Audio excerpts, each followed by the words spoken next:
Board of Supervisors to order. Mr. Chairman, we need a motion to go into closed session pursuant to Virginia Code Section 2.23711A1 to discuss the performance, assignment, and compensation of employees, and pursuant to Virginia Code Section 2.2-3711A7, 8, and 29 to consult with legal counsel and staff about the award of a performance and water services agreement with Amazon Data Services, where discussion in an open session would adversely affect the bargaining position or negotiating strategy of the county. So moved. Second. Been properly moved and second. We go into closed session. Is there any discussion? All those in favor signify by saying aye. Aye. Any opposed? Motion passes unanimously. We're in closed session. I'm gonna refresh my step back there and see if I can find it. Find your key? Okay.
Moved and second, we go back into open session.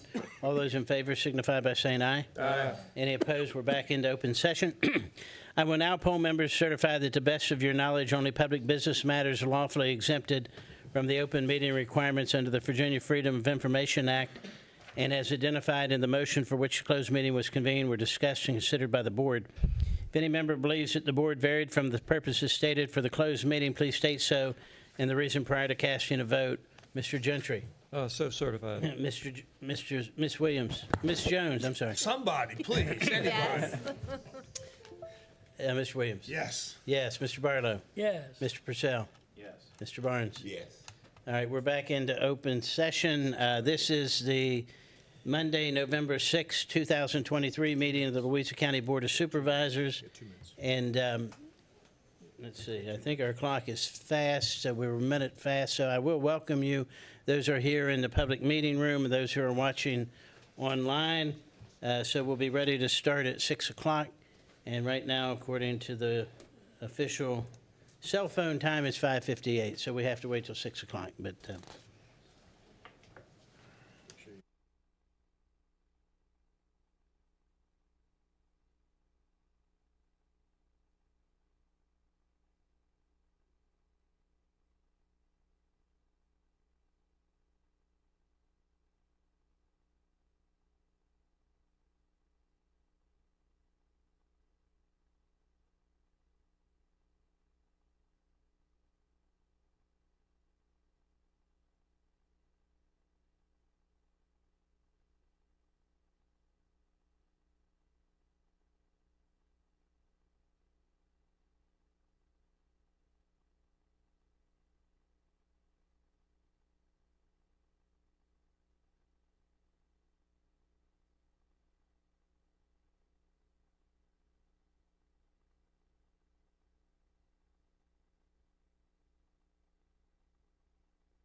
this is about our 8th meeting with an online voting system, which we're getting better, but there's sometimes a few little hiccups here, but it does make it easier for people at home and for the record of the meeting to see how we voted. So it's now 6 o'clock. We will start our meeting as we always do with an invocation tonight by Mr. Barnes and the Pledge of Allegiance. If you would care to join us, please stand. Let us pray. Must Jesus bear the cross alone and all the world go free? If there's a cross for everyone, then there's a cross for me. Father God, we raise our hand thanking you for being so good to us, Father God. We ask that you bless these 7 decision makers, that the decisions we make, we improve the lives of the citizens of this county. But first and foremost, Father God, we want you to bless the troops to protect this country so that we can live and enjoy the freedom which we do. In your name we pray, amen. Amen. I pledge allegiance To the flag of the United States of America and to the republic for which it stands, one nation, under God, indivisible, with liberty and justice for all.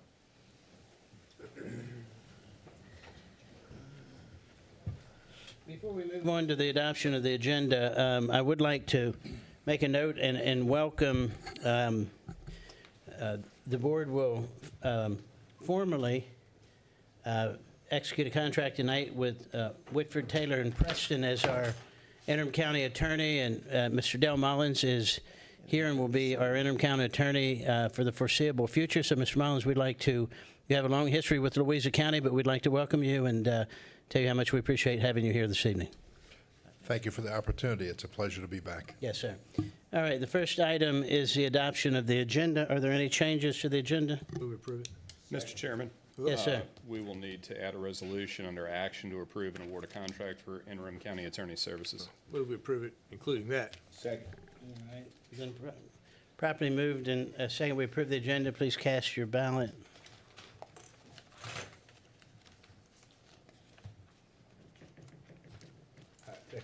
so we got fiber, you know. Let's have five. They coming to my house next week. It's coming. They hooking it up. It's already strung on the side of the house. Motion passes 7-0. Next item is the approval of the minutes. So move. Second. Any discussion? Please cast your vote. That's what I'm talking about. Eric, have you noticed that we went to the bottom? Right. That's what happens when you're on the way out, man. Bye-bye. Motion passes 7-0. Next Oh, up you can is speak the at the bottom. approval of the bills. So move. Second. Been properly moved and second, we approve the bills. All those, or please cast your vote. I don't want to jinx this or anything, but what? Smoking here, aren't we? Yeah. Be quiet. Believe that. Move on. Move on. Motion passes 7-0. Next is the approval of the consent agenda. So move. Been properly moved and second, we approve the consent agenda. Please cast your vote.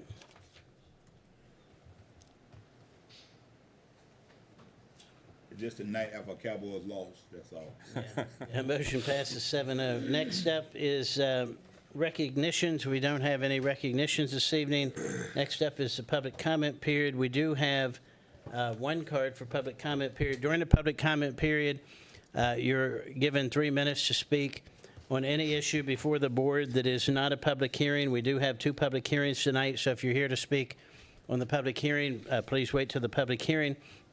When I call your name, come to the podium, give your name and your voting district. You'll have 3 minutes. I'll give you a warning when you have 15 seconds left. Ms. Hart?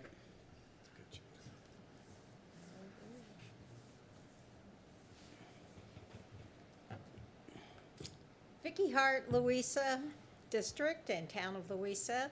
Thank you very much, gentlemen. And Eric Purcell, I understand this may be the next to last meeting. No, he's got 3 more. Three more? Okay. Well, I appreciate everything you've done, anyway, and the rest of you. Now, with that being said, you know what I'm going to say all the time. Today I'm going to talk about the growth of this county. When I moved here over 40 years ago, there were 18,000 people in this county. Today there are approximately 38,000. We are anticipated by state to have almost 60,000 in another 15 to 20 years. That is based on the completion of the James River Water Project and the economic activities that will come to us from that. That is not very far from here. I spoke to someone that works on the James River Project who said he is already aware of 2 600-home subdivisions that are coming and 2 distribution centers that are coming. And that is within the next 10 years. So my question to you is, if somebody that doesn't even live here knows that, why do we not know that? And I also asked him, I was not aware that we had approved the additional funding to get the James River Water Project completed next year. But he said that we had approved it for full funding to be completed in 2026. Therefore, it will be done, and we're going to have to deal with the anticipated growth. And nowhere have I seen us address the impact of another 30,000 individuals, the schools, the housing, and the infrastructure needs. Thank you, sir. Yes, ma'am.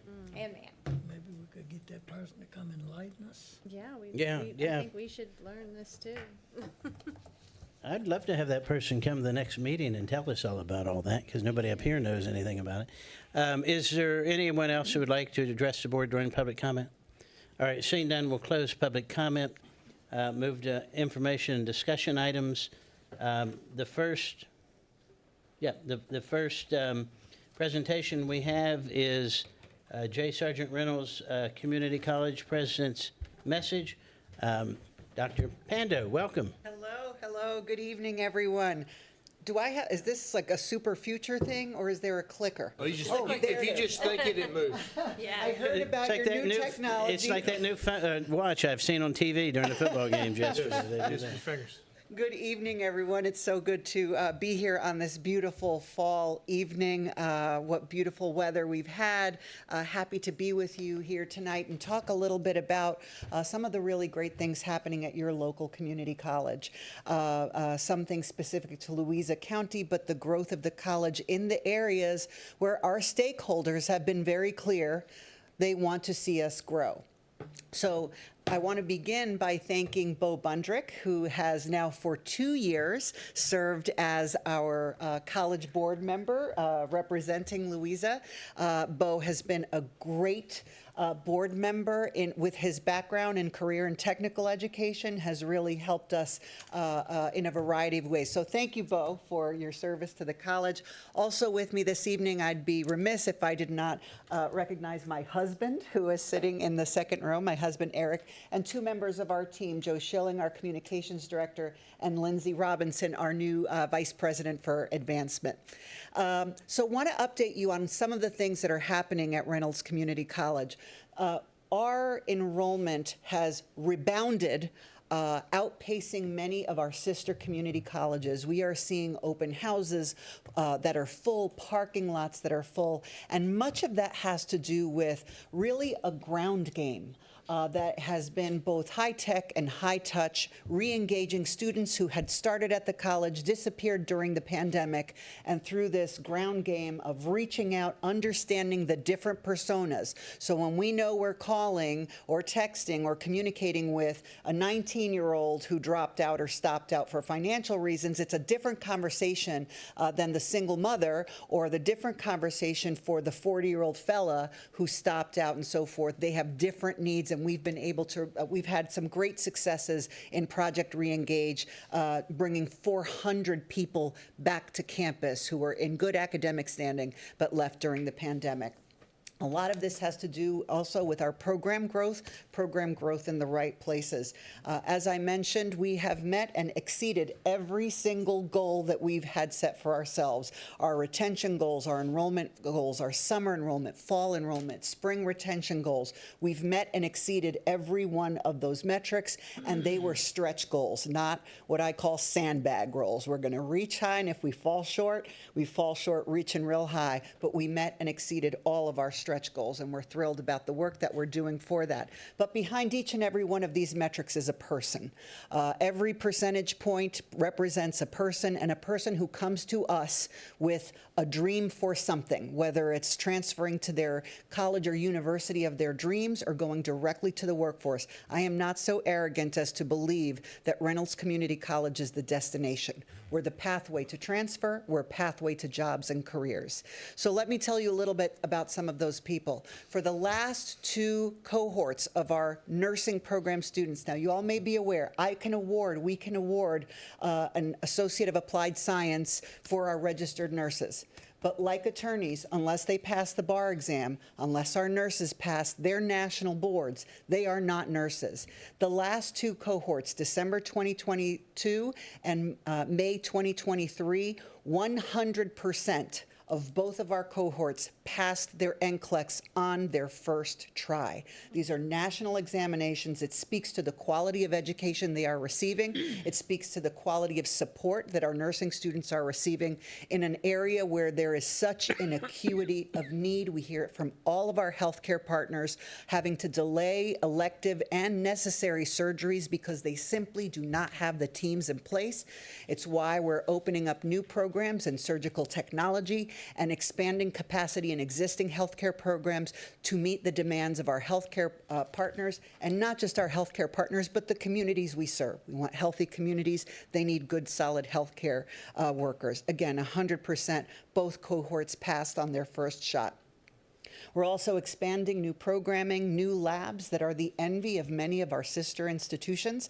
Many of these labs are accessible fully hybrid, high flex, and so if you're a student who has transportation issues or just your job demands that you can't be traveling back and forth, our students can access education on any one of our campuses through the internet, through HighFlex, and so we're engaging and investing in our faculty that they're able to teach. Imagine a classroom where you have the people in front of you, you've got people online joining you, and then you have people that will grab the recording later on.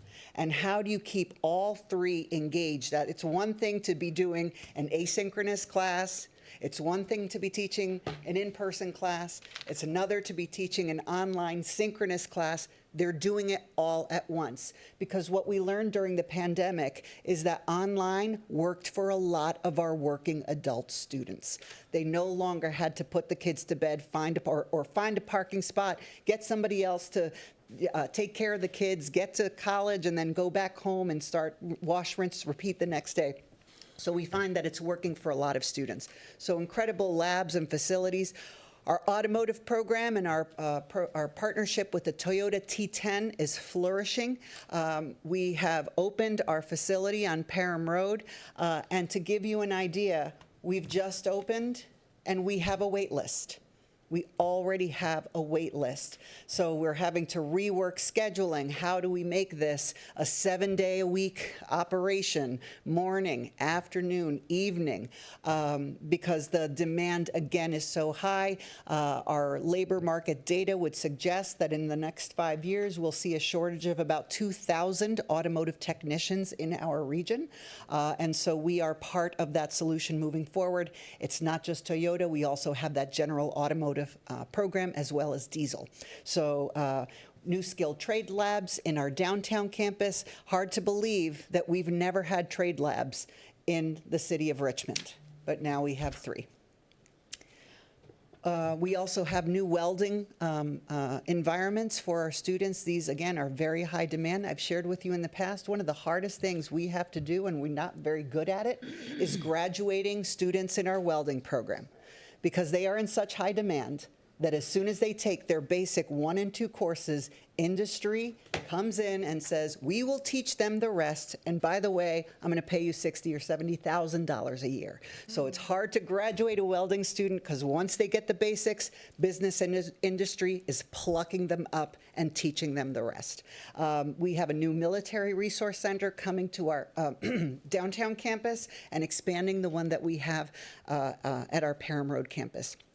Our work is being recognized. We were the recent recipient of a highly competitive Department of Education grant that is $2.25 million over the next 5 years to elevate the student journey at the college. There are things that we know through the data, not anecdote, but through the data, and we've worked a great deal on building that data capacity.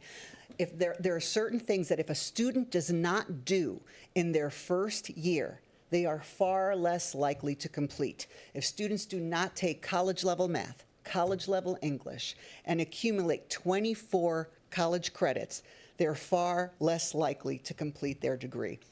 This grant will allow us to really work very hard on customizing the student journey in a way that makes them far more likely to complete and with the supports they need to move on. Because we know that not every student who shows up at our door shows up in the same way. Some have been away from college or from school at 25, 30 years. Some are right out of high school. Some went to a failing school. And so we know one size doesn't fit all. This grant will really permit us to tailor that student journey so that all of our students have a shot at succeeding. This year, we have about 70 students from Louisa County between our credit and workforce programs. 26% of them are the first in their family to go to college. 35% of them are Pell eligible, and 28% are adult learners, meaning over the age of 22 years old. We have an additional 13 Louisa County residents who took workforce classes. These are short-term credentialing courses through our Community College Workforce Alliance, and those fall into the areas of IT and the trades. So we're seeing more students access us via the short-term certification program. That leads to a job and leads to a job right away. Our students from Louisa County received last academic year almost $190,000 in support through financial aid and in scholarships. So our students are well taken care of. We have 11 Louisa County public school students enrolled in dual enrollment through the high school, and that program is expected to grow exponentially, specifically in information technology. And so those conversations and that curriculum is being developed for students in high school. As you may know, we have a new chancellor who arrived in Virginia in April, has a very bold vision for the community colleges in the Commonwealth moving forward, and they are really in three big categories. Increasing regional capacity. That means ensuring that our colleges have the equipment and the lab spaces needed for the communities we serve. If we are in a space where we need more technologists, we need more welders, we need more auto technicians, then that's the capacity we need to build in our region versus a one-size-fits-all. Meaningful credentials, ensuring that all high school graduates have some post-secondary credentials, credits, or certifications. So again, they can go directly to the workforce if that's their desire, or they're going to the next step in their journey with college credits in their pocket, and funding what works. This is performance-based funding, that we're not just going to write a blank check, but rather what is working, what is needed, and that is where the funding will be prioritized. I want to thank you all for your support, but I do want to end this way. When we talk about funding what works, building capacity, and the high school credentialing, Reynolds is leading the way in the Commonwealth in those three areas. We are one of the highest Fast Forward program completers.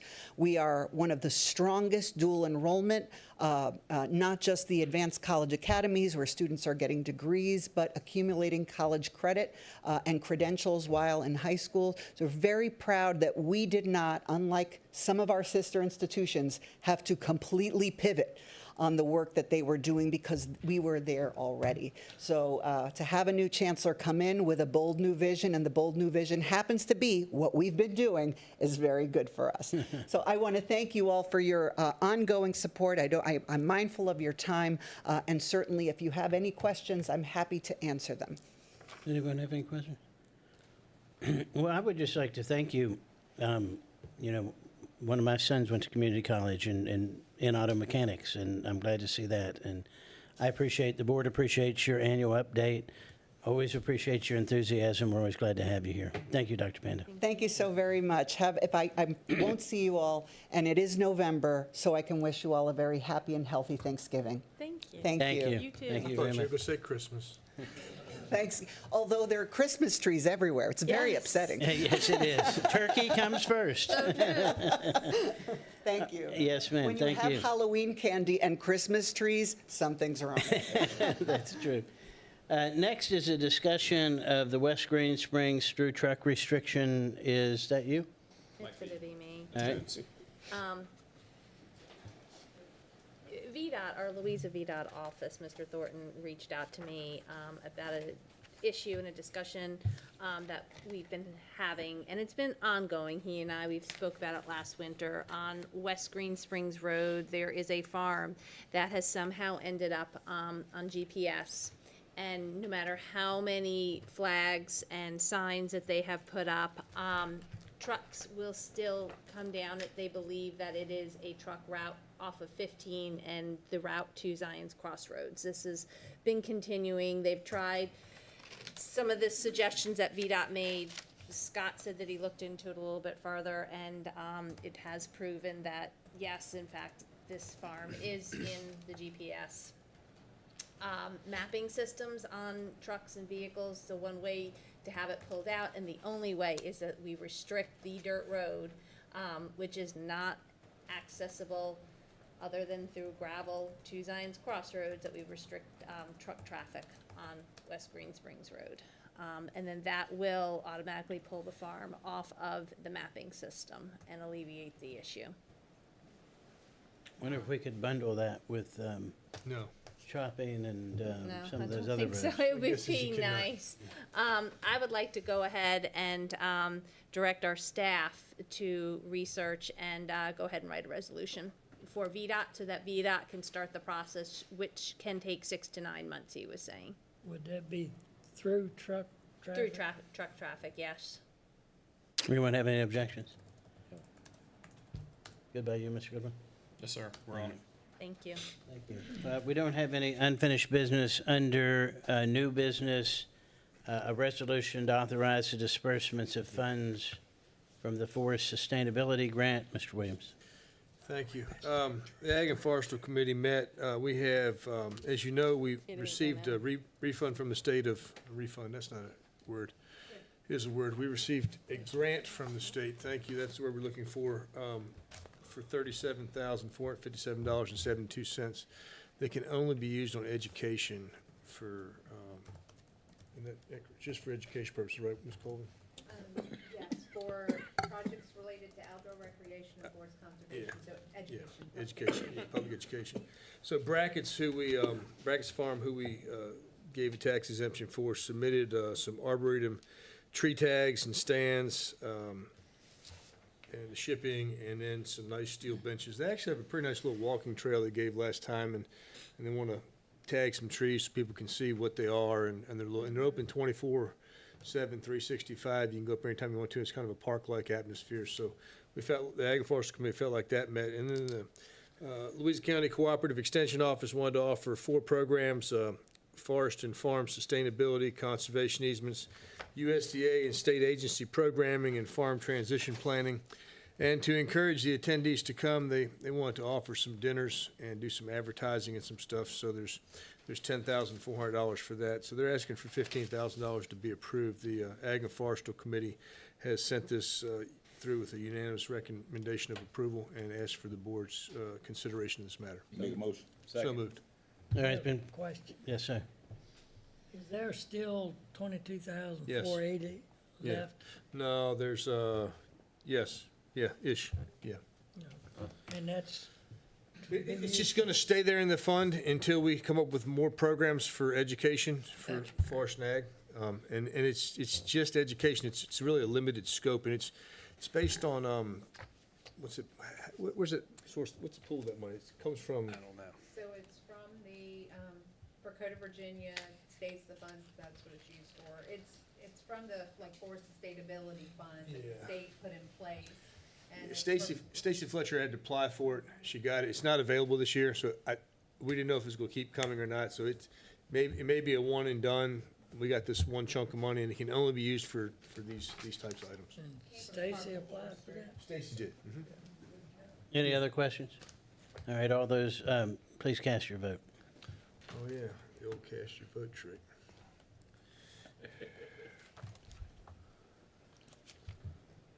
Who voted against it? Everybody. Motion passes 7-0. Next item is a resolution supporting increased funding for planning district commissions to be included in the governor's biannual budget for fiscal year 25-26. So move. Second? Any discussion? Please cast your vote.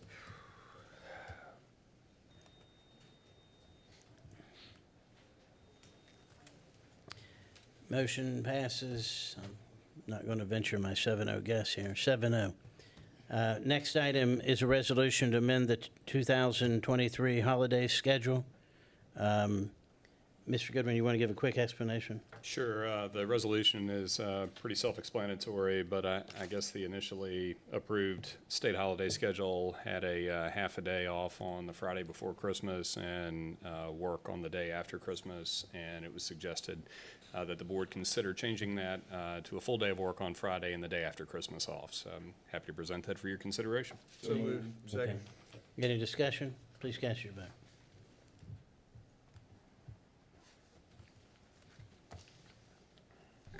You know, we want a few locales still called Christmas, which I feel good about. There you go. Motion passes 7-0 to amend our Christmas schedule. Next up is a resolution to approve and award a contract for Interim County Attorney Services. So move. Second. Any discussion? Please cast your vote.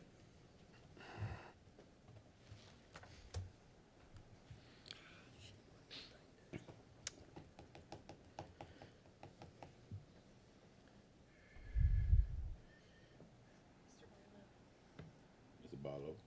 It's slow coming up. You slow pushing the button. I pushed the button 3 or 4 times, it just won't go. Too many button pushes. It's Overload going the to pass system. 10-0 now if you pass Hey, it 3 more times. Yes. Alex, go ahead and vote for me. It's voting by proxy. Alex is Stephanie proxy. Motion passes 7-0. Well, you didn't tell her how to vote. She knows. We might have to get a legal ruling on that right here, Mr. Mullin. Next up is our committee reports. Do we have any committee reports this evening? Mr. Chairman, Yes, sir.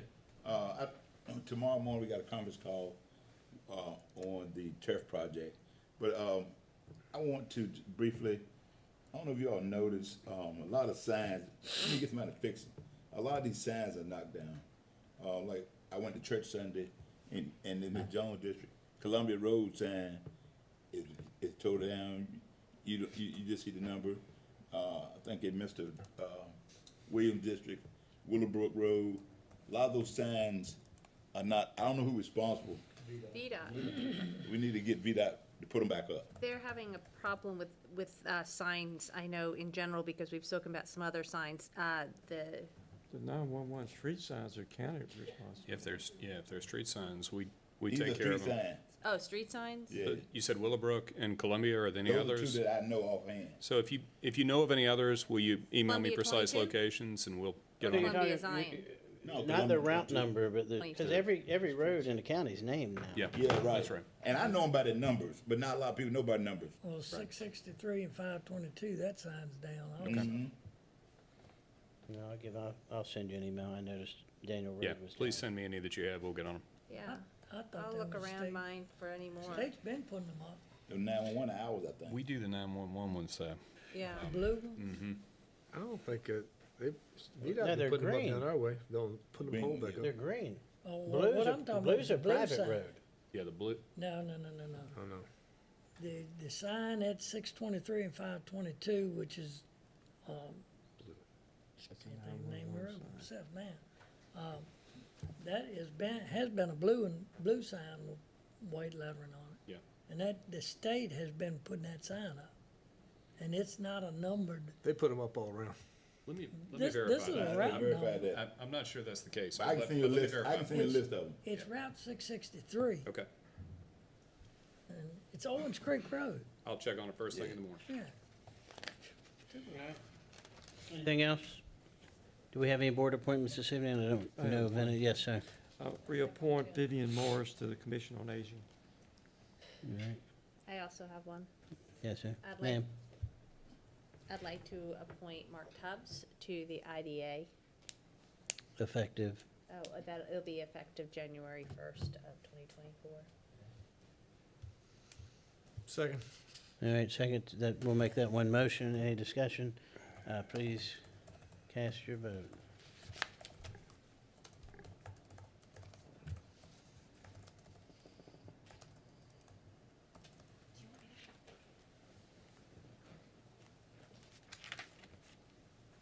Those appointments are approved 7-0. Next is County Administrator's Report. Yes, sir. I'm Mr. back in it. Chairman and members of the board, just a few items to bring to your attention. There's a quarterly report in my report from Thomas Jefferson Planning District Commission, and also a quarterly report on the Virginia Telecommunications Initiative grant relative to their fiber progress. Important to note that overall grant progress is, I think, 17 counties, if memory serves, so their percentages of progress are lower in that grant than they are for us as a county, because they kind of got a head start in Louisa County with that fiber work. But that's in there for your review. Let me know if you have any questions on it. Mr. Bartz did mention the turf fields. We've got a draft design and engineering plan. There's a force main that goes through back behind the middle school that will need to be mitigated in construction, and we do have a meeting tomorrow morning at 10 a.m. to discuss that. So more details will be forthcoming on that shortly.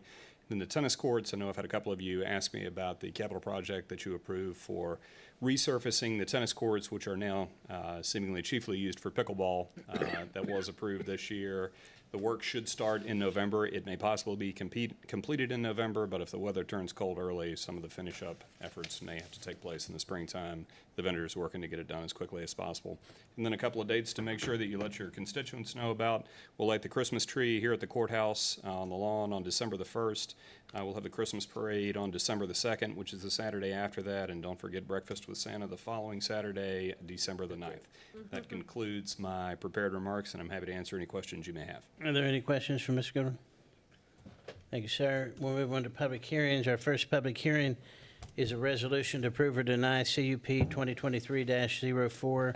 Louis Bedell III, the applicant, and I believe that's Mr. Gillespie.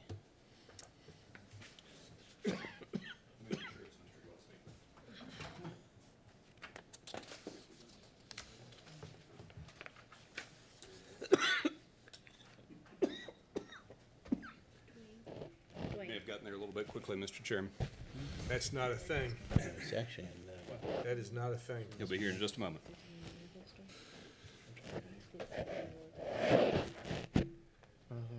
Yeah. Yep, thanks to Tony. Thanks to Tony, it's in my district. Yeah, it's in your district. No, you thank the Census Bureau for that. Huh? You thank the Census Bureau for that. Yeah, that's what I Yes, thought. sir. Oh, we grew beard. Good evening.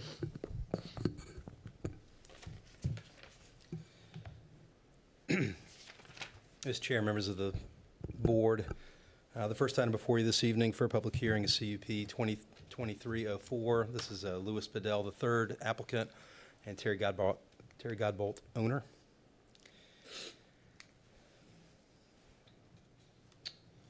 The parcel involved, you can see on the summary, the subject property involved includes two parcels, which you can see on the summary slide.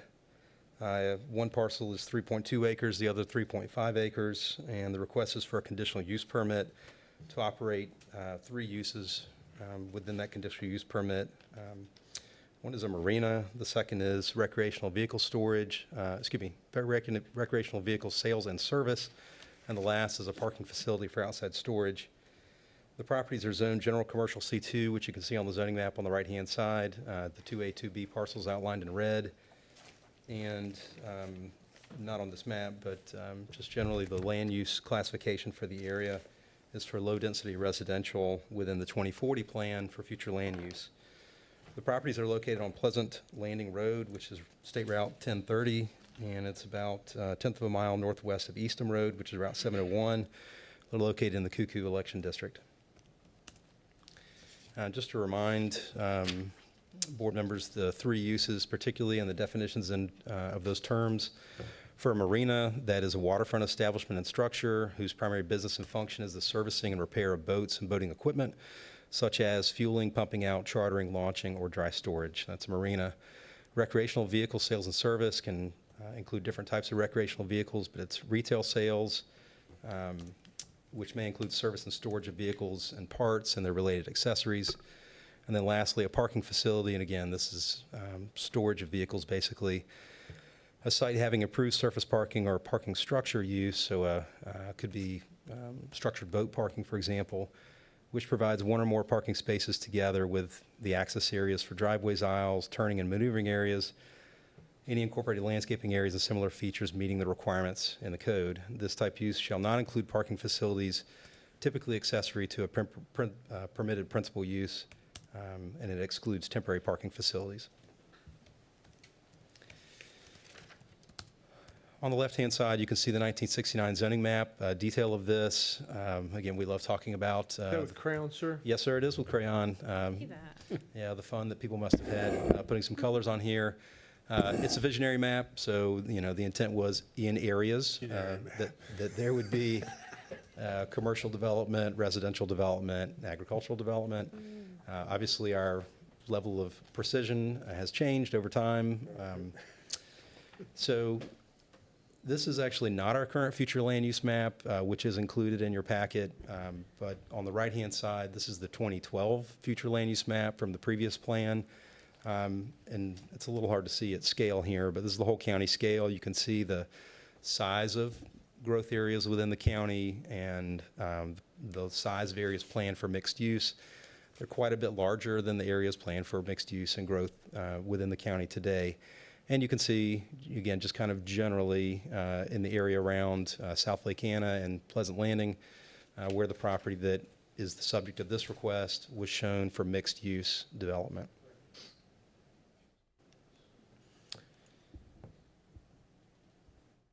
Let's see, I would add to that that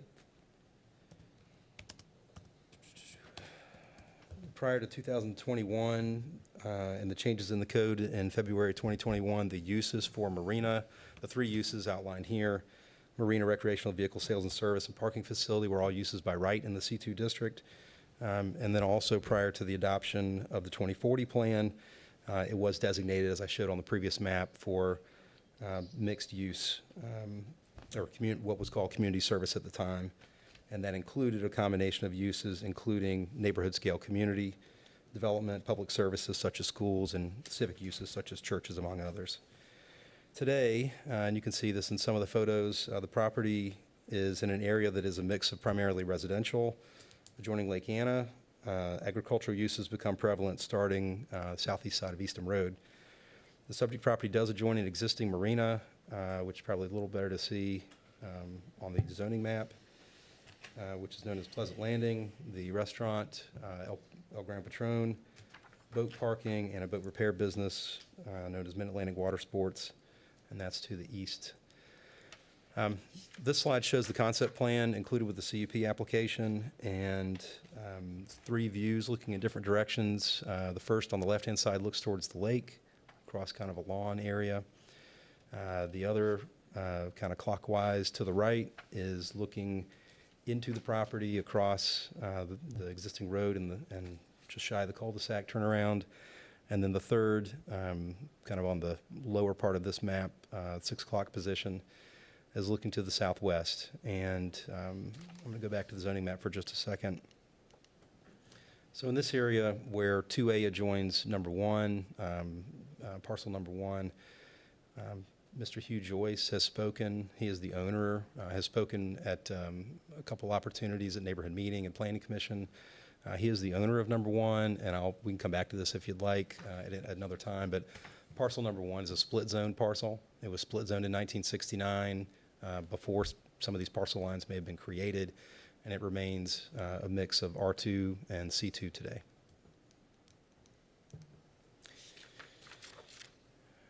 The applicant did receive comments from folks at a neighborhood meeting on September 13th in this room. There were 8 citizens that attended.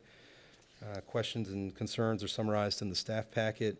The applicant and the agent also held a second neighborhood meeting on the subject property about a week and a half later on September 28th. Kind of concurrent with that, we received comments from Fire and EMS on the concept, as well from VDOT. Those are included in the packet as enclosures. And we've recently received comments from the Dominion Energy Reservoir Coordinator about the concept plan for the overwater structures. Planning Commission and staff recommend approval of the conditional use permit with the 14 conditions that are intended to address the following concerns: noise, Lake Anna water quality monitoring, emergency services boat slip, vegetative buffers, a no wake area, pyrotechnics, trash complaints, lighting approvals by other agencies and Louisa County, land disturbance, watercraft rentals, inspection of the property and violation. I'm not going to go through these slide by slide, but if you would like to come back to any of these and see it on the screen, I do have the 14 items in 3 different slides here. If you'd like me to go through those, if you'd like for me to go through those later, I'd be happy to pull them up. The applicant has a presentation and would like to make that. Are there any questions for Mr. Gillespie? I have 2. Yes, sir. On packet page 103, the very last paragraph, it says da-da-da-da-da-da-da. The applicant achieves this goal of the 2040 comprehensive plan by expanding watercraft services and associated new drives to the lower portion of the lake. There are currently only 2 public accessible boat launches in the county. Will they have a public boat launch at this facility? No, sir. I mean, I didn't think so. There's one next door, right? correct. And then the other one's at Christopher Run, Correct. right? It is my understanding they're not intending a launch. And then under the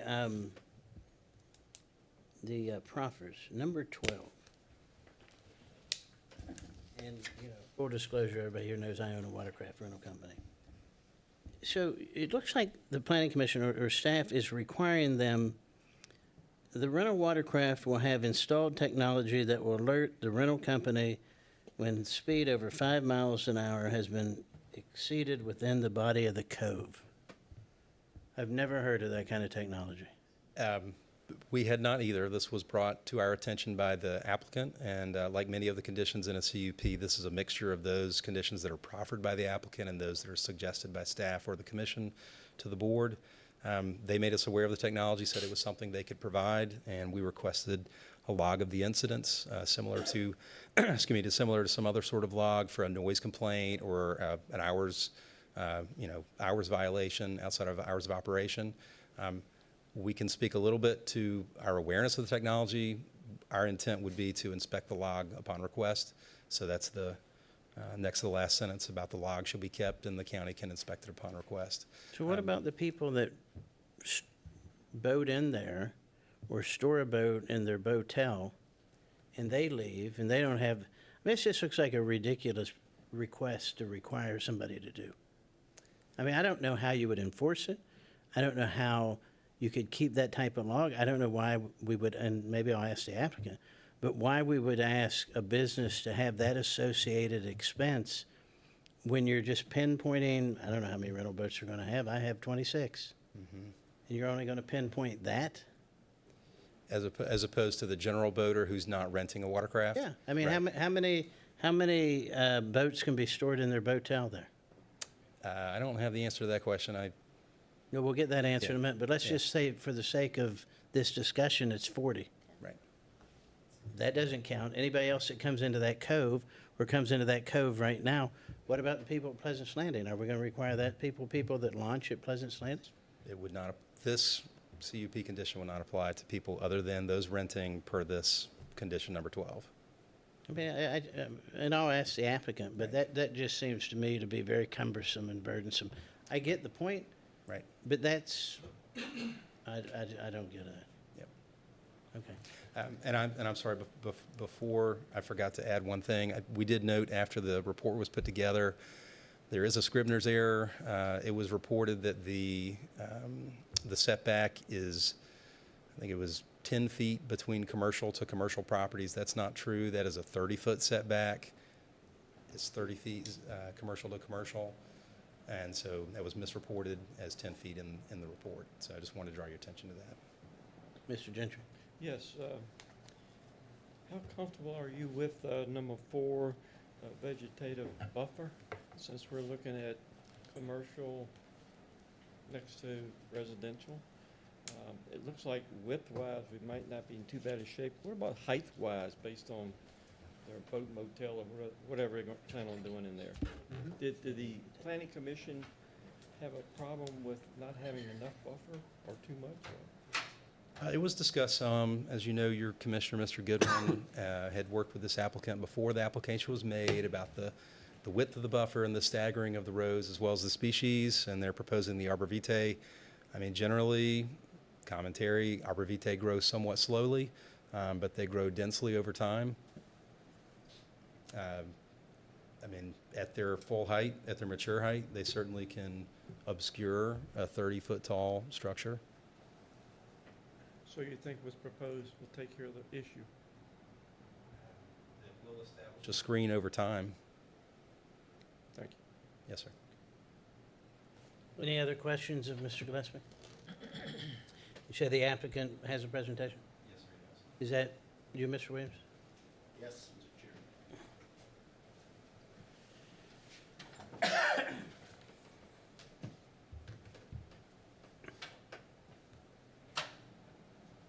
Good evening. My name is Torrey Williams. I'm an attorney here in town, and I have the privilege of representing Mr. Trace Fidel, who's here in the front row, and we are prepared to answer any questions that you may have. As Mr. Gillespie noted, we are here for a CUP, a conditional use permit. We're not here for a rezone. So let's start out by making sure we know where this property is located. So this is on the end of the lake down by the dam, and it's directly adjacent to Pleasance Landing.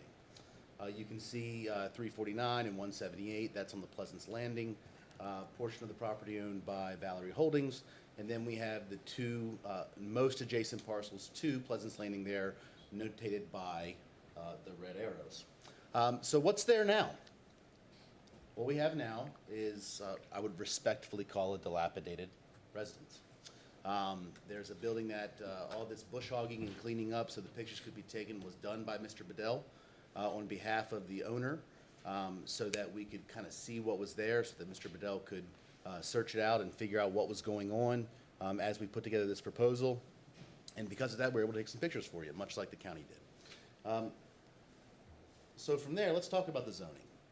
The current zoning that is there is C2, general commercial. This is from the GIS. Mr. Gillespie, no surprise, correctly notated that the property is C2, and it is surrounded by C2. That's important. Pleasant's Landing is C2, Little Sliver across the road is C2, and then the parcel to the south there is split zone as notated by Mr. Gillespie, with the C2 portion of that property being directly adjacent to the two subjects' property here. Mr. Gillespie stole my thunder because I too love the Crown map. It is my favorite thing to look at and reference here. And as you can see, the zoning on this map was drawn by Had an someone algae very... they had an algae problem come then, the didn't lake's they, not with the blue? lake being that green? Great question. Great question. But Mr. Chairman, the good news is we're going to talk about tab monitor here in just a second on our Yeah, there conditions. you go. But the important thing here It's a good question. is not just the Crown map, but it's when the Crown map went into existence. It's in 1969. That's when this property was notated as C2. It wasn't recent, wasn't a recent change. In fact, I would suggest that most all of the residences around this area were not there in 1969. So, what are we doing? What do we want? Mr. Gillespie talked about that. The desired use of the property is a marina, parking facility for boats, recreational vehicle sales and repair facility. Let's be very clear. We're not selling RVs. When we say recreational vehicles, we're selling boats. This is a piece of property that's directly adjacent to Lake Anna. What will be sold here and worked on and maintained and stored are boats. So, what is this not? Just as important to know what this is not going to be. When we talk about what it is going to be, it's not going to be a restaurant. Concert series, triathlons, car shows, beach clubs, parks, swimming clubs, automobile shows as discussed, alcohol sales or food sales. Why is this important? That's next door. Because directly adjacent to this property is Pleasant's Landing. And these are all of the actions that this board and its predecessors on the board have taken to allow certain uses on the property known as Pleasant's Landing. So you see triathlon, concert series, site plan reviews, telecommunication towers, revamping of the marina site plan, multiple outdoor gatherings.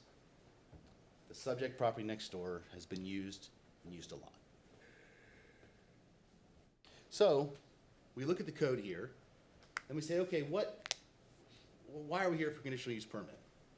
So 86-222 talks about the by right uses for commercial, general, C2.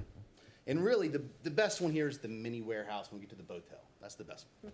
But it doesn't fit that well. You really have to go to 86-224, permitted uses with a conditional use permit. And you'll see them starred there. They're all artfully drafted right next to each other. Marina, parking facility, and a recreational vehicle sales and service. One thing that I will sing Mr. Bedell's praises, because I work for a lot of clients, and not all clients are created equal. And some clients put in more effort than others. And I will say that, I'm not just saying that because he's sitting right there, but Mr. Bedell has put in the most effort that I've ever had with a client in doing community outreach. Prior to coming to see me, he was already talking to neighbors. Prior to my drafting and submitting the application, he was knocking on doors. That was in August 15th, 2023. He spent the day knocking Pleasant's View Point and talking to neighbors and getting their feedback. From there, we had a neighborhood meeting in this very room on September 13th. Mr. Gillespie touched on that. And there were some questions. And the neighbors wanted to know more about it. What does it look like? What's going on? So we invited them all out. We sent letters to everybody on September 20th. And we hosted on the site, right where the red arrow is, right in the driveway in front of the old house, with boards and signs. And we stood there probably an hour and a half till it got dark, and had all the neighbors over and talked with them about that. And then from there, of course, we had the Planning Commission. We were here not too long ago in this very meeting, where we received a 7-0 suggestion for approval. So let's talk about what the plan is. This is the preliminary site plan. It's hard to see, so I broke it up for you. I put it into two different sections. So let's focus on the waterfront. So what we have here are 43 boat slips. One, and as this is different than we've talked about previously, one of them is going to be covered, not both. And then to the very top, right-hand side of this picture, you can see floating jet skis. So 20 slips there. Then we'll have a boat launch ramp. Mr. Chairman, this is not public, and we can talk about that in a little bit. And there's going to be, in one of our proffers, in our conditions, the opportunity for the county to have a presence on this end of the lake. My understanding is the county does not have the availability to have any presence, what I would call dockable space. That's the E that's down there by the floating jet skis. So I had 2 covered docks because I thought it was 2 covered docks until about an hour ago, but it's 1 covered dock. And I know that one of the concerns has been view shed and how will this impact neighbors. I've gotten some conflicting reports. The great thing about having 2 neighborhood meetings and being available and having an office on Main Street is that you get the opportunity to talk with individuals. And some of the individuals, they don't want to see Pleasance Landing. In fact, they want the trees that are there, that unfortunately probably have to come down, to stay there because they don't want to see the restaurant, they don't want to see the metal building, they don't want to see the other boats. But certainly, some of the neighbors are concerned about the view shed. So what we've done is we've capped them at 20 feet tall. And to give you some perspective, that's about 1/3 of the height, about 8 feet shorter, give or take a couple, 6, 8 inches, than over at the Yacht Club on 208. So I'm going to go back real quick. As you keep this in mind, ironically enough, and not by intention, those red arrows pointing to the property are where the boat docks are going to go. And they're not going to go much further out than that. Probably a little bit.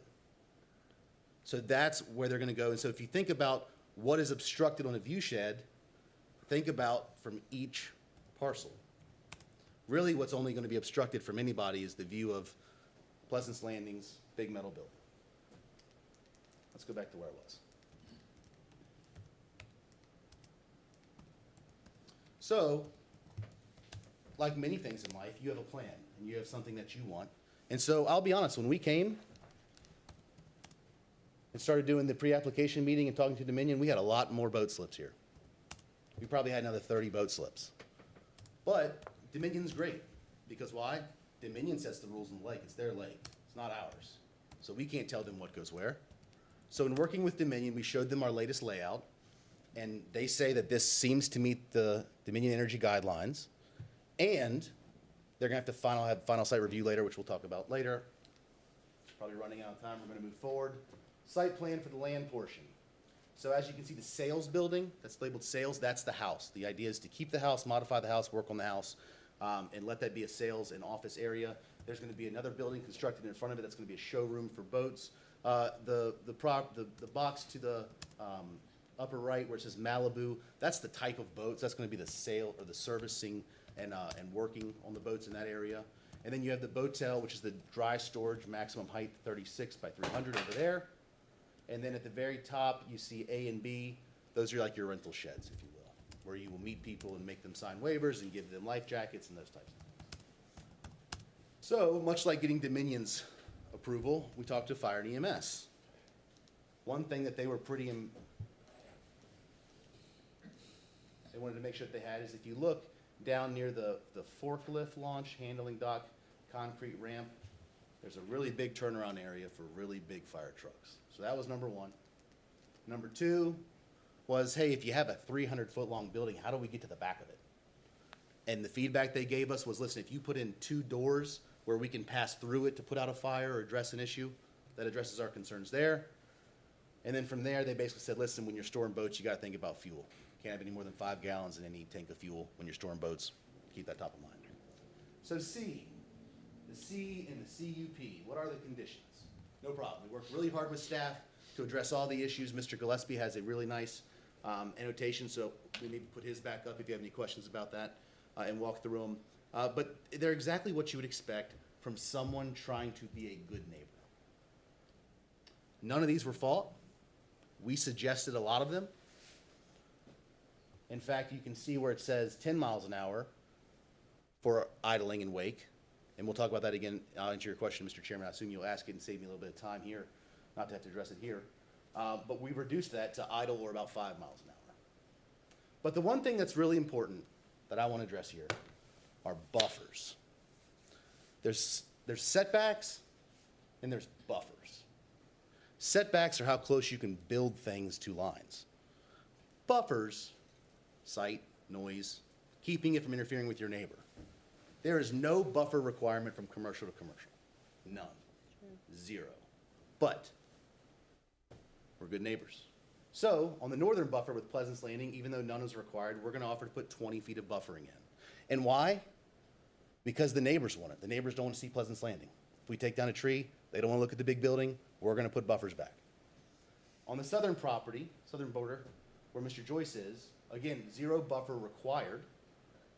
He's commercial too, but we're going to put a 30-foot buffer in, double row of staggered trees, as Mr. Gillespie discussed. So, when this board thinks about what is required for a CUP, 86-43 is the code that we look at. So I'm not going to go through here. You can read just as well as me. But these are the 1, 2, 3, 4, 5 things that need to be addressed. We believe that the conditions adequately address them all. I've put the corresponding condition with the issue. And we believe that we can adequately mitigate any concerns for any adjoining property owner, even if they're commercially zoned. So the results of the analysis should be an approval. We believe that we meet that. I'm happy to answer any questions, address any concerns. Thank you for your time. Anyone have any questions of Mr. Williams? No. I'm going to go back. Yes. I was hoping you would ask me, so I would have to Excuse take me, from yeah, my I'm going to 10 go back, minutes. I'm going to go back to the speed. First of all, I looked it up, I already knew it. So you're going to install technology to limit a speed of 5 miles an hour in this cove. If you're going to put no wake buoys, which that's another one of the conditions you want to apply to LAC and DWR, no wake is defined as the slowest possible speed needed to maintain safe control of your vessel, which in most cases is far under 5 miles an hour. Yes, sir. So if you have no wake, if you have a no wake zone, your no wake zone is going to be require 99% of your vessels to go slower than 5 miles an hour. So your 5 mile an hour proffer, which I get is to be a good neighbor, but it's in conflict with another one of your proffers. Sure. And again, I don't think it's trackable. I think it's a very cumbersome proffer. I mean, you know, if you want to do it, I think you maybe do it, but I don't think it's an enforceable proffer Sure. in your CUP. So, Mr. Chairman, I'm not a boat guy. I don't own a boat rental company, and I think that each of us as a citizen legislature, from your perspective, bring those experiences in. So what I will tell you is I thought 10 was slow for a boat. It's not, apparently. I thought that 5 was slow for a boat. It's not. In fact, what we discussed putting in as a instead of putting a mile per hour requirement is just idle. The concern was that we wanted to make sure that the boats had enough speed to be controllable, right? Because you can't maneuver a boat unless you have some propulsion. So that's the balance that we're trying to make, right? Is to make sure there's no wake, but not handcuff us to where we can't maneuver a boat. So that's the balance we're trying to strike. I think we'd be happy with changing number 12.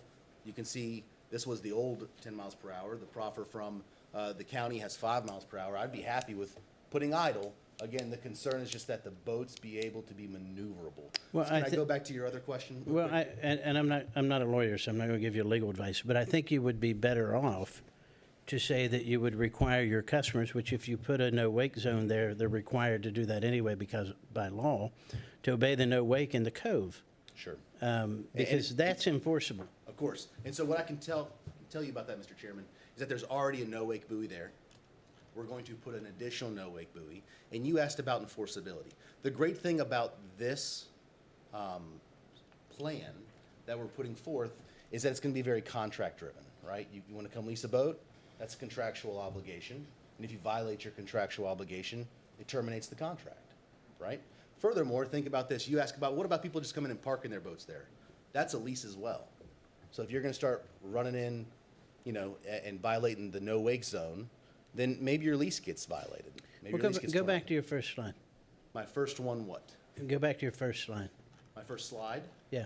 Talk about the map? Yeah, let's see.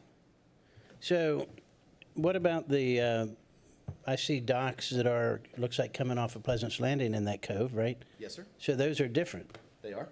So you don't, the applicant would have no control over those docks, right? That's 100% correct. So again, everybody that comes into that cove, if there are no wake buoys, has to abide by the no wake. That's correct.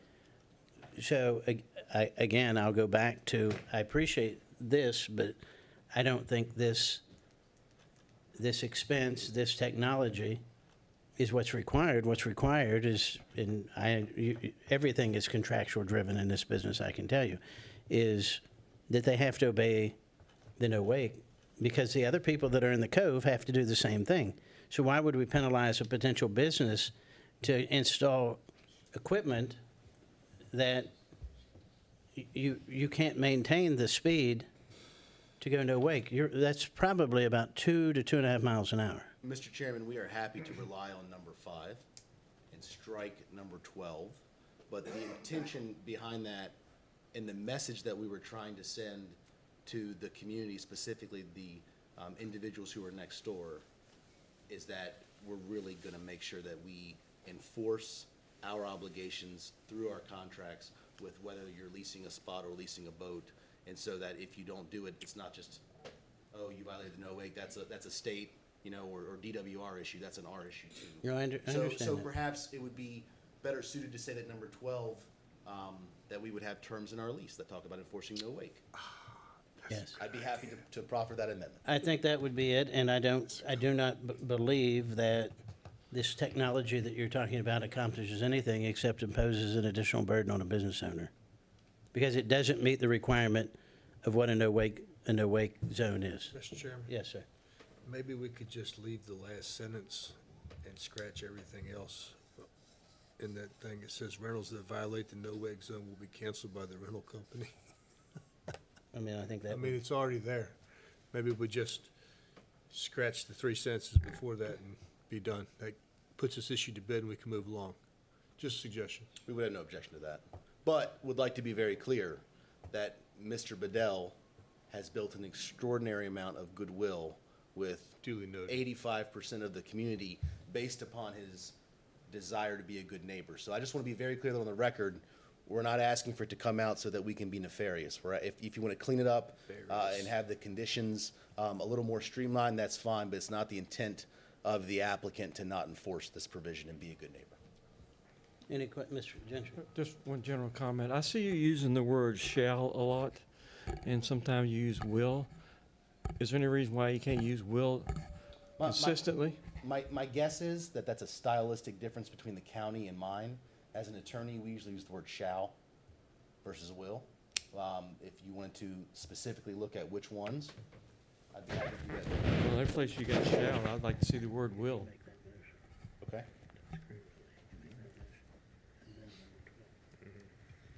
I would have no objection to that. Mr. Barlow? It's just not consistent. Sure. Mr. Barlow? Mr. Williams, you and I talked about the view shed and the boat slips, and Correct. I see now that we're back to doing one. Correct. And you had also talked about the reduction in height from 28 to 20. Correct. I'm assuming that's on a site plan because I don't see anything in the proffers about that. It's probably not on the proffers, it is on the updated site plan. Okay, well, what my question is, to keep those from going back to 28, or something of that nature. Yes, I sir. think you've certainly addressed what I had asked for, initially, and that's trying to keep as much of a view shed to the lake as you can. So I appreciate you having done that. I just would like to see them in here so that it doesn't. We would have no objection to that, Mr. Butler. Any other questions? Real quick, since Mr. Ms. Gentry? Barlow brought it, what is the highest structure on the property? The highest structure on the property is likely going to be the boatel, which is 36 feet tall. And I will tell you that in C2 commercial, the height maximum is 80 feet. Yeah, I'm just trying to get an idea of what the buffer's gonna do for us. Sure. Thank you. Any other question? Does the applicant himself wish to speak or no? Or you speak? Okay. All right. Any questions for Mr. Gillespie? If not, I'll open public hearing. All right. I'll open the public hearing on this resolution, as I don't have any cards. Is there anyone here that would wish to speak? Yes, sir. Yep, I pointed behind you. Again, you'll have, state your name, your voting district. You'll have 3 minutes. I'll give you a 15-second warning. Yeah, thank you. My name's Hugh Joyce. I own the property that's directly next to this project, which is in the Cuckoo District. I do not reside in Louisa County, but it's a great county. So I just would like to make a couple of comments on this, and I agree with everything that's been said in here. The developer's done an awesome job. I think the project's going to get done. I just have a couple of concerns. I think there's an awful lot of vague information in here, particularly with what's happening on the water and what's covered, what's not, what's going to be there. And I'm a little concerned that we're approving things we really don't know exactly what's going on, and they will have high impact to the neighborhood. So I just have some concerns there. The biggest concern for me, though, is I'm the next door neighbor. I'm 50%, I've got a very odd lot. It's 50-50, half residential, half commercial. But it lives as residential. And I know the side that touches this marina is the commercial piece. But if I was inverted and I was trying to, go, I would always be held to the lowest zoning, and they're getting the highest zoning in terms of these buffers and setbacks, and that's my concern. Because if it was a residential piece, there would be a 50-foot setback and a significantly different buffer. So I'm just calling our attention to that. And my request to move this forward would be, I would like my line treated as a residential line and have those setbacks and those buffers. And that would get, I don't like this. It's not perfect, but it is what it is. I do have an option. I can rezone this too. So I may very well do that, so that it could be all residential. I would prefer not to go through those motions, because my lot is living as a residential lot, and I think if I was doing the inverse, if I was the commercial guy, they would always hold me to the lowest zoning. They would never let me go to the highest. So my request would be, let's make sure we have all the information, what's going to be covered, what's not going to be covered, prior to approving this. And I would also request that my line that adjoined this be treated as a residential line. And that would be my request. And I would just also like to thank everybody at the meeting. I think that this has been very well done. I do note that the developer has been a very good corporate citizen, and I'm appreciative of that. And I'm most appreciative of how well Louisa County has run this procedure and treated me as a concerned property owner. So thank you. Mr. Joyce, just a quick question. Since you're Yes. speaking in public hearing, when did you buy your property? My late father bought the property in 1984, I believe. Okay. And so we've been around for a while. Yes, sir. And we love it there. Yes, sir. Thank you. Mr. Jarvis? Ed Jarvis, Mineral District. So the technology is called Automated Identification System. We use it in aviation, and they've taken that technology and moved it to boats. Has to do with transponders and the way the GPS. And so basically I can pull my phone out, go to the app, and I can see all the boats that would have that equipment, just like I can airplanes, and you can tell how fast they're going, where they are, and everything. So that does exist. And most boats have the Garmin system, which is a big-time aviation type of system. It's fairly expensive, though, to equip your system, so I applaud How far can that system track a boat or a plane, roughly? I can see around the world with mine. Because it looks like on Yeah. these maps, they have to track it for about 200 yards. Yeah, no, the technology, I can pull up airplanes right now in China that have this technology and see exactly if you were a private owner and tell you exactly where your airplane is landing in the world. So that's a scary thing about 1984 being here, is the technology. And the only other thing I would say to Mr. Williams, again, in air traffic control world, shall means you don't have a choice. Will means it's optional. So that's why you see different technology on the aviation side. Shall means this is how you're going to do it, and will means we'd like you to do it this way. So I just thought I'd throw a little bit of tidbit, which has nothing to do with this, but it's just a little educational. You got a minute and 7 seconds. Thank you, sir. Ms. Hart.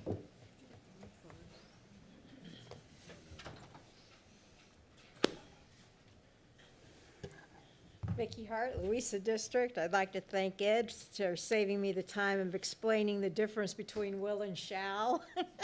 Shall is a legal term for you have to do it. We use it in the nuclear industry all the time. We do not use will. Will is if you feel like it. Now, with that being said, my question is in regards to page 106, and I believe on mine it's number 7, trash. Having my trash picked up by my dual taxes, you may not find this anything short of amusing, but many nights my trash is picked up at 9 o'clock at night. So why do we have? Town council? Yeah, I try, there's nothing I can, at least they pick it up. So why do we have to have a requirement specifying trash has to be picked up between certain hours? That's it. All right, thank you. Anyone else wish to speak at the public hearing? All right, seeing none, I'll close the public hearing. Back to the board. Do you have anything, Mr. Gusby, anything else? Question? I think Mr. Mullen may have the same question, which is for Mr. Barlow, would there be a motion that would add a new condition? So I was hearing language that the height of the covered docks might be regulated, and that's my only question, is if that's anything you have any questions for me about, but if that was for your consideration. So I think there were 2. Was there Mr. or 3, Mr. Williams? You agreed to a couple of things, and I think. We do. If you wanted to, the amendment made or suggested by Mr. Williams as to, mine's gone. Maybe 14 is the speed of the boat. I'm happy to allow that to be a no wake. Oh, thank you. Controlling it for me. Look at you. Oh, you're good. Thank you. There you go. Number 12, I'm happy with the suggested amendment to the condition for number 12 as stated on the record. Furthermore, we'd have no objection to limiting the height of the covered structure to 20 feet. That would be fine. We'd have no Is objection. that even in a conditional use permit? That is not. The covered structure. And what's that 20 feet from, sir? It'll be from the height of the deck. I think it's important to understand Yeah, what the that's 20 fine. feet is from. Yeah, that's fine. Is it from the water 'Cause the level water- or is the it from water the height of the deck? fluctuates. The water goes up and down. I understand. It's just if you limit the height, you should say where you're starting the height from. All right. From the deck. Then the other question was the wills and shells. If, Well, I will defer to the commission. I think shall is I've done probably some- more appropriate, but number 2 contains Just make it 2 consistent. wills. Number 3 contains 1 will. Number 8 contains 1 will. And number 12 contains 1 will. And number 11 contains a must. so I will tell you that the staff works very diligently, and I worked with a staff member to have initial conditions drafted, and I think that those were suggested language from the county, but I'm happy to change them to shall if the county would like that. I just think it should be consistent. That's fine. No objection. So we would change everywhere there's a will to shall? Mr. Mullen is nodding. Is that, everybody's, all right, so let's, so these are, does anybody else have anything? Well, yeah, I do. Ms. Jones? Well, I do. I think it might be the same that Mr. Gentry does. I was concerned about the gentleman who spoke about the buffer on. Sure. You know, the 30 versus the 50. He was Yeah. speaking about the setback, not the buffer. They're The different. setback, yeah. Yeah. He's asking to be treated as residential. Is that a possibility, Mr. Williams? It's really not. It's not. Why? I'll tell you. Well, it is possible. It just doesn't. Because we have certain setbacks, not only off of different property lines, but also off the road and also off of Dominion. And we also have certain structures that we intend to keep and continue to use, like for example, the Malibu structure, like for example, the sales structure. And if The you start, Malibu structure's an existing structure? I'm sorry, yes, Is that pole shed that is in That's the correct. building? That's And correct. And the sales structure is the existing home? that's correct. Okay. And so when you start moving things further in, it starts changing angles by the road and makes it difficult for layout. And, you know, Mr. Joyce has been nothing but kind and considerate during this entire process, and I can't say that I'd be making the same ask if I owned his property as well. In my analysis, again, I think we're being generous with our setbacks and generous with our buffers, where they would otherwise not be required by the code. And we did offer to include 2 rows of alternating evergreens that would grow and shield. And I know another thing that got brought up at Planning Commission was the sound, and also what's being seen there, specifically the sound relating to the Botel and having to load or unload. And one thing I think that's important is that we intentionally designed this facility with all of what I would call the public-facing portions of it on what this would be the top or northern end portion of the property. And really, the southern side of it, which is next to Mr. Joyce, it's only staff. You're not gonna come get your own boat out of the Botel. Staff is gonna do that. You're not gonna be able to go get it yourself. Yes, ma'am? Where's Mr. Joyce's property sit? May I approach, come around? So Mr. Joyce's property is right here. Okay, that's what I was thinking it was, okay. And so what we have here is the hotel with a double staggered row of evergreens, a 30-foot buffer that's otherwise not required. But part of Mr. Joyce's property that abuts this property is zoned commercial, correct? It is. Yes, he's split, he's got split zone. William. Can you go back to the other picture, But sir? it's used as residential. Yeah, do you have a blow-up of the actual Botel portion? I think so. It might be cut in half. Yeah, that's a little better. So the boat storage facility is 36 feet deep and 36 feet tall? 36 feet tall, And how? 300 feet long, and 36 feet wide. So it's 36 feet deep Correct. and 36 feet tall? Yes, sir. I'm sorry. I didn't understand the question. So what Mr. Joyce was asking, if I'm not mistaken, is to slip that building 20 more feet Sure.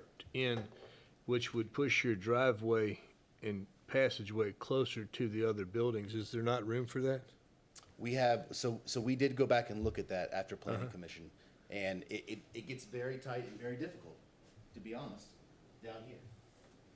Well, you can realign it and put a twist in it, bring it out. Can you just, Sure, but it makes it very difficult to get past this building. Because remember, you're coming out, and you have a boat on the front of your forklift to come out and make the turn and square up and then come down to the launch. but the only thing that you're trying to get out of there is you're trying to get the building over less than the width of the building, about half the width of the building. Say the building's 36, you're trying to move it 20 feet further in. It just visually looks to me like there's, might be room to do that, and that, I don't know that's an unreasonable request. I mean, you don't have to grant it, but it doesn't, because you're not required to have a setback. Your setback is 30 feet from there, you're not required to have a buffer, excuse me. So,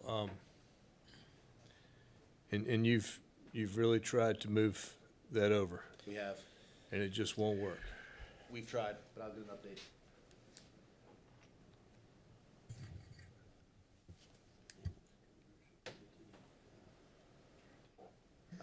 We have a suggestion. I'm not sure that it's what the board wants to hear. All right. The suggestion is that we will make it no less than 30, and that we will try hard with our engineers to see if we can move it over.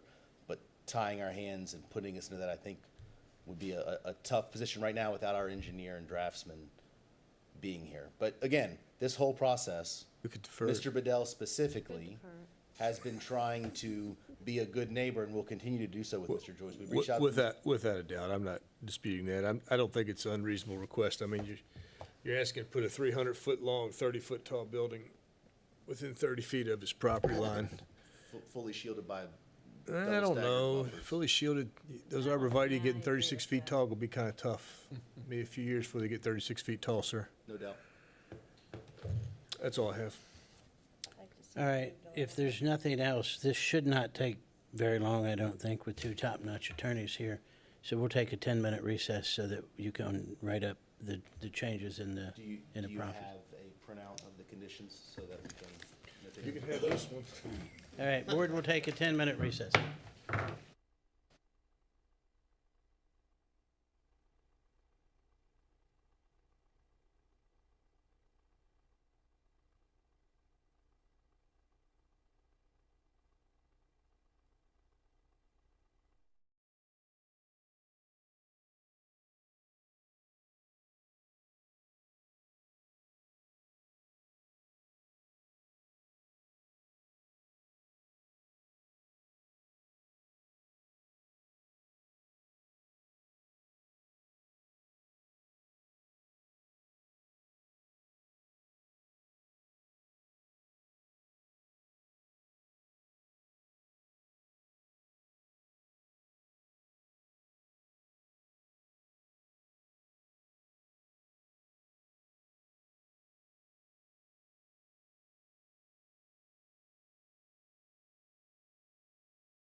Who has a copy of the new property? We're going to put it on the screen, sir. All right. Ta-da. Freezing. Tell you technology, man. If you will, go to show all changes in the review. And in the simple markup, change it to all markup. From simple markup, where the drop down is from simple, I think show all. Realize it. I'm getting there. Oh, okay. Can you read it? Oh, what am I? To the left, where the simple markup, where it says simple markup just to your right, just change that to, I think, all markup. Got a crayon? And then zoom in, if you will, to either, there you go. So we changed everything from will to shall. Yes, sir. There were 10 instances of will that It's changed too to many. shall. It's too many. On forgot. condition number 12, Keep scrolling, boss. the suggestion was to strike everything except for the last sentence. Oh, and you Change- got to change the will to shall again. but we did- Right. Yeah, and you have changed. Gosh, And y'all are so then efficient. insert a new condition number 13, height of roof for overwater boat slips. The highest point of the roof for the overwater boat slip shall be no higher than 20 feet when measured from the surface of the dock's decking boards. Anybody have any questions of Mr. Gillespie? No, sir. Mr. Gentry? Well, the other issue we talked about, maybe I missed it, was the setback change from 30 to 50. I don't think they agreed to that. Oh, I don't think they agreed to that. okay. I don't see it, I just didn't see it on there. Yeah. Yes, sir, that's correct. The applicant declined to make that voluntary change. Yes, sir. If you want a motion, make a motion, we approve the CUP based on the changes that were made. Second.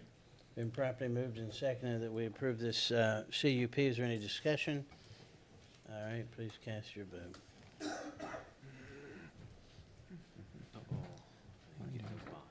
Oh, did you get kicked out? Didn't come up. Get no box. No box. Just vote yes, Alex. Just vote for us. Just kidding. I voted myself. You kidding? Oh, So hit join Boss. again. Really? Bosman. You voted yes. boss. Yeah. Motion passes 7-0.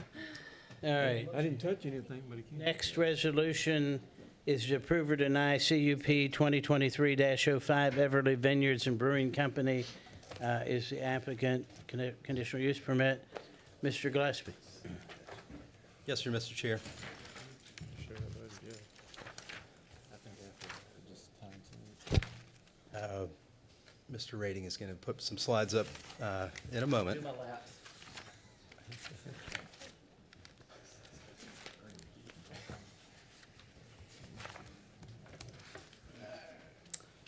So before you is a conditional use permit request, for a special occupation, a special occasion facility and outdoor gathering at Everly Vineyards and Brewing. The property is located on the east side of Jefferson Highway, Route 33, in the Jackson Election District.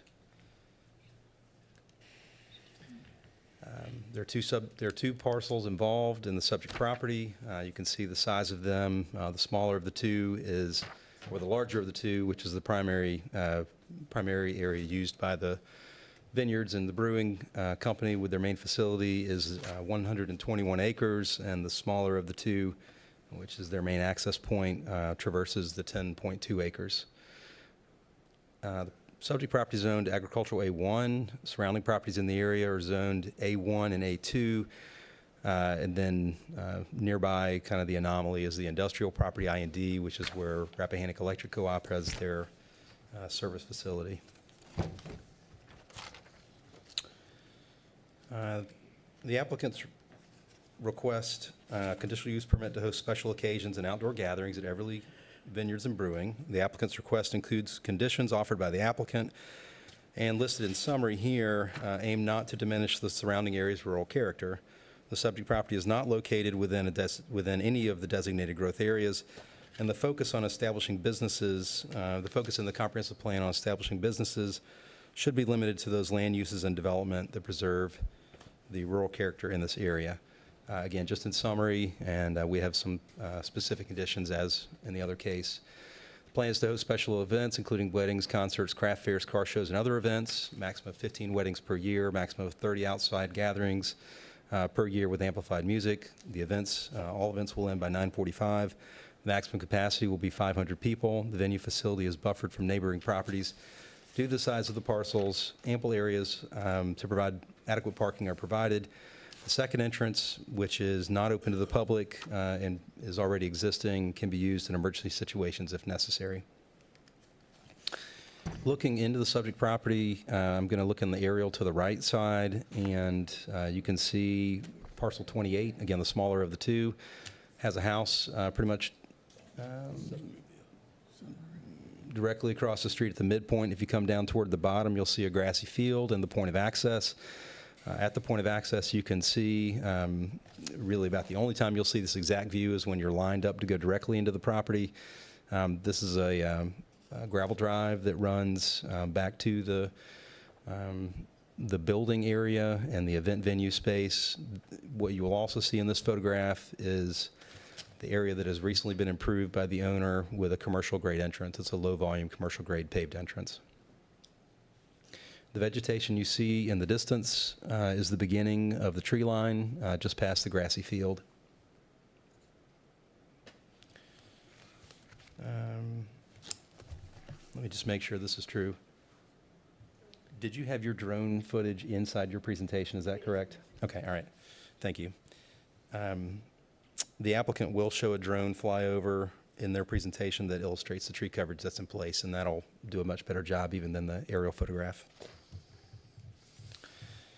The applicant also intends to apply for grass parking to handle the additional patrons that will attend outdoor gatherings and special events.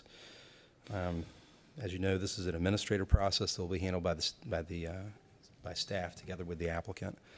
There is a concept for grass parking. Some of this is being used in part today, kind of intermittently, but this will become mainstreamed and routinized.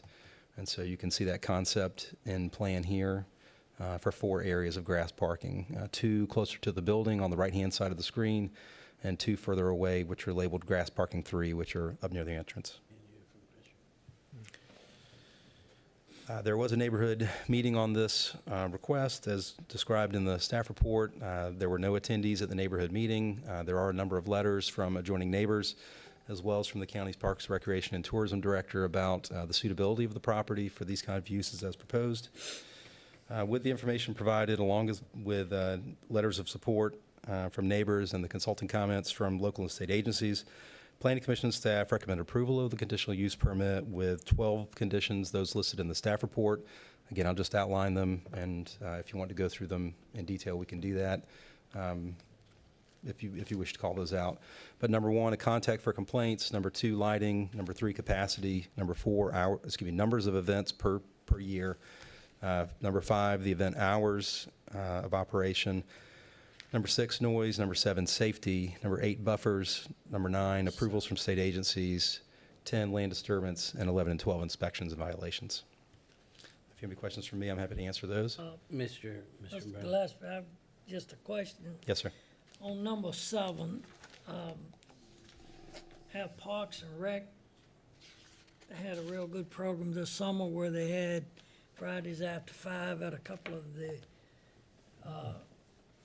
existing vineyards, one of which was Southern Revere that I went to, and I would say there was well in excess of 500 people. Eric may know, but I did not recall seeing a deputy, and I'm just wondering what is the cost of having a deputy on site, and if our Parks and Rec department didn't have a issue. I know they did not tell us what the cost would be. We'd have to pay a deputy, I think, overtime wages, but as far as what that would be, I don't know. So the Evers are better to speak to that for the Everly property. I would say they have made this commitment voluntarily related to safety, and the 300 person number was of their choosing. Mr. Williams. Mr. Chairman, thank you. I have met with Dr. and Mrs. Evers. They have a wonderful facility down there. The community likes them. There have been no complaints from any neighbors that I know of. And I've asked, because that's one of my biggest concerns when we start doing something like this is, are there any complaints? The main thing I like about it, and the one thing I don't like, is that stupid paved entrance, because I don't think you ought to have to pave an entrance to get in. You ride by the place, it looks like the rest of the county. It does a nice job. It's buffered extremely well, and they've done a great job.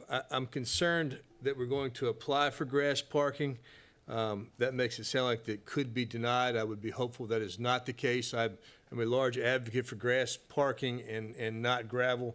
I also attended the event down there. I think, Eric, your band played down there, and there was 400 or 500 people there, and I think having a deputy there and having as a condition of this is ridiculous. It's a great, nice, straight stretch there. People coming and going. I'd be prepared to get rid of number 7. Wouldn't hurt my feelings at all.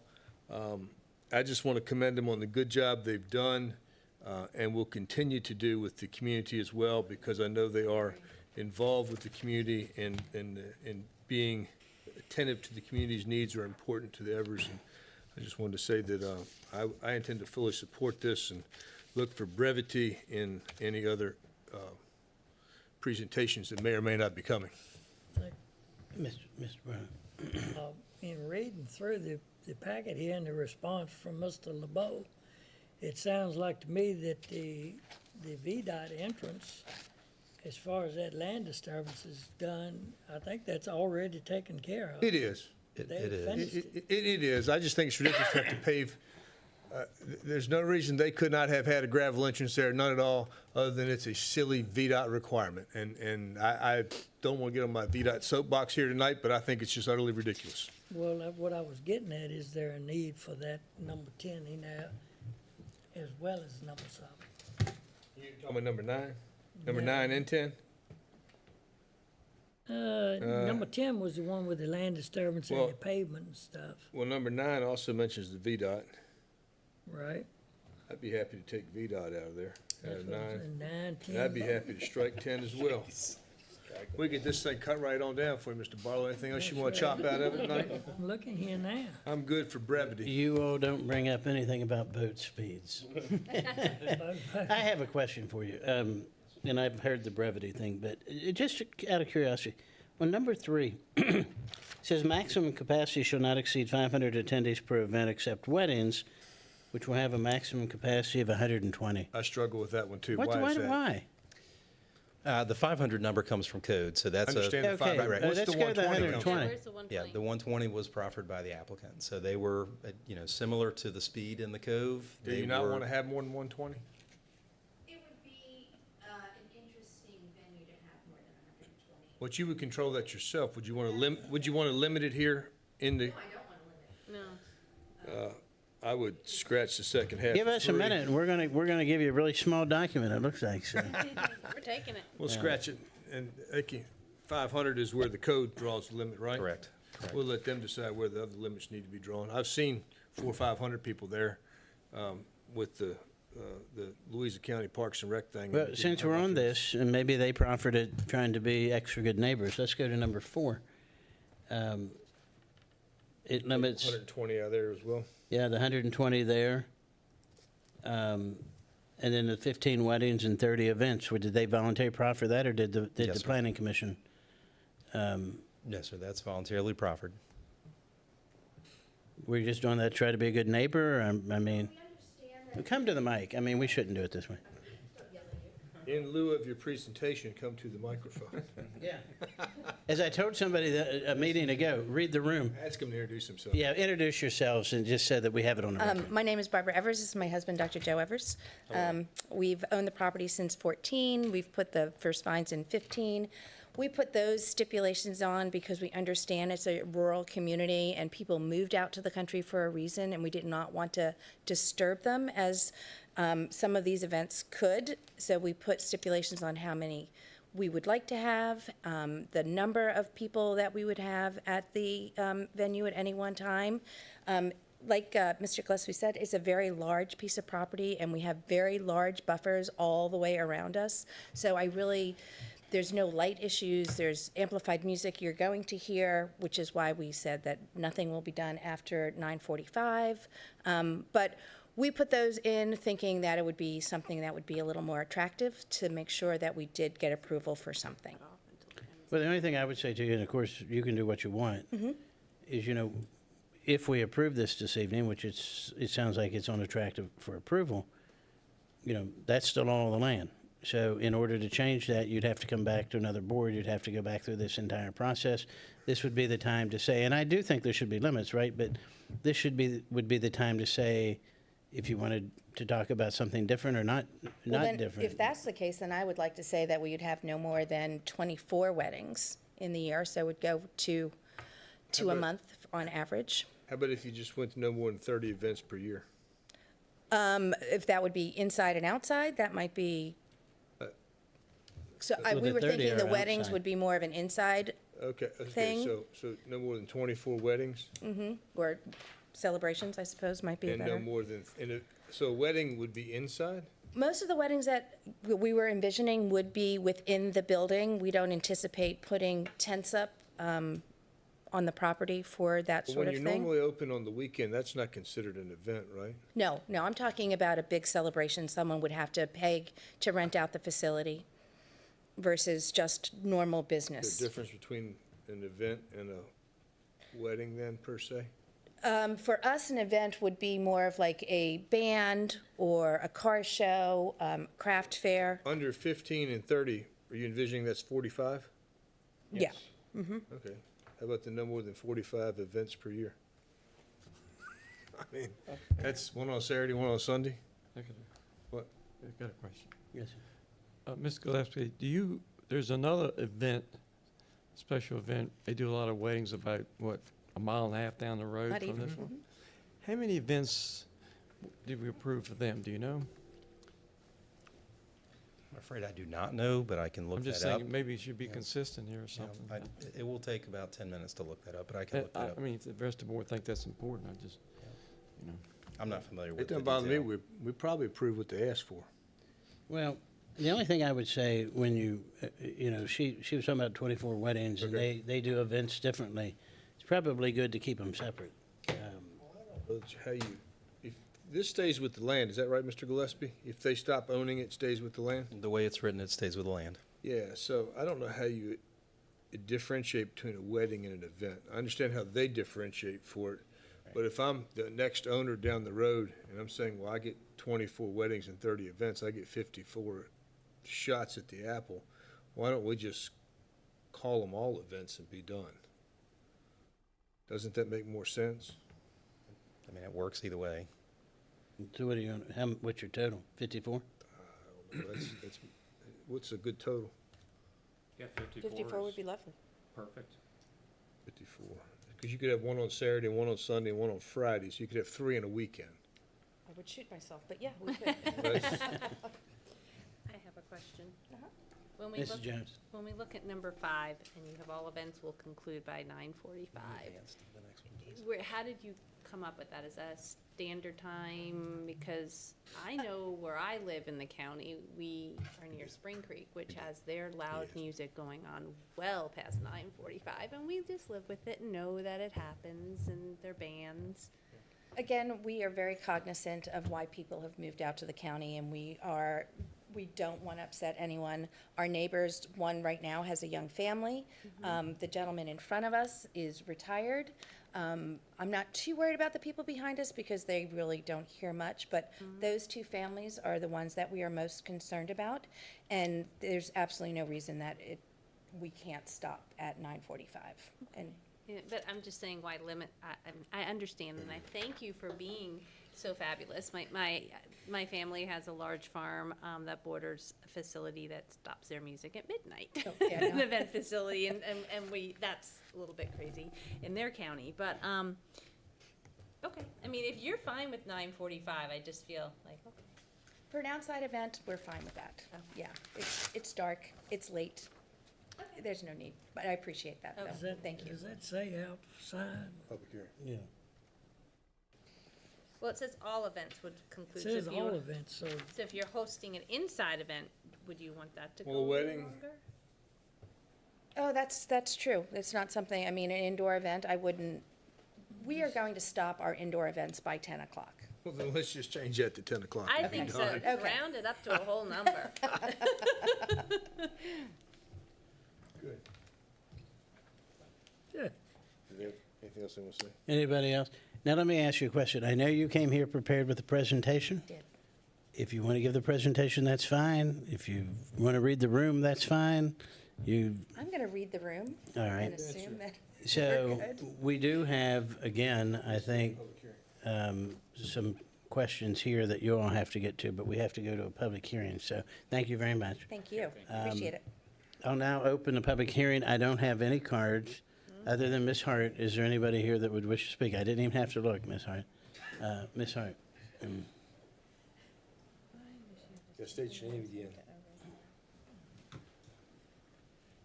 It's never a dull question. Vicky Hart, Town of Louisa, the Louisa District. And my question is, how are we verifying no more than 450 people? It's And 500. 500, yeah, well. It's the honor system. Well, it's the honor system, right. And actually, the reason I brought up 400 is because in the paperwork, it says the first Friday event, they had 425. Once this gets out and that they have more practice out, they're going to get a lot more than 425. So is that a valid number to cut it off at? That's where the county code is, ma'am. Okay. Thank you. That's it. Okay, thank you. Is there anyone else that wishes to speak in this public hearing? I got this right here. All right. I wrote it down. Seeing none, I'll close the public hearing and come back to the board. Mr. Chairman, Yes, sir. I move we approve it, and I've got it scratched and written on here. I'm going to hand this to Alex when we get done.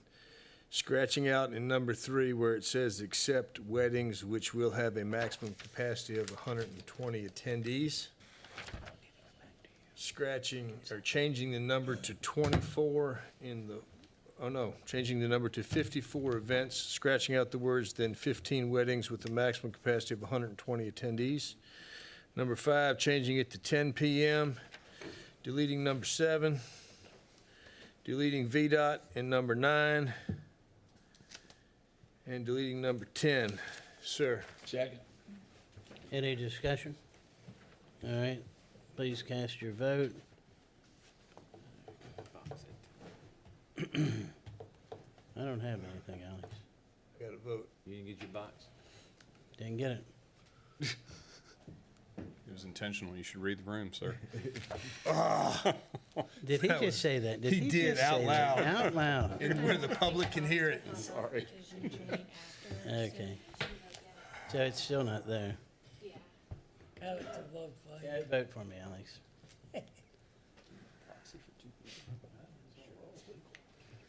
Or as, the CUP passes 7-0. Mr. Goodwin? Yes, sir. Before we adjourn, Mr. Barnes, we do have a scrivener's error that needs to be corrected in one of the consent agenda items. This is consent 8 on packet page 61. Consent 8? Yep. It is the pass-through appropriation for insurance proceeds. The resolution says Mineral Volunteer Rescue Squad. It should say Mineral Volunteer Fire Department, so. I move we approve it as revised. Second. All those in favor signify by saying aye. Aye. All right, motion passes. Mr. Barnes? So moved. Second.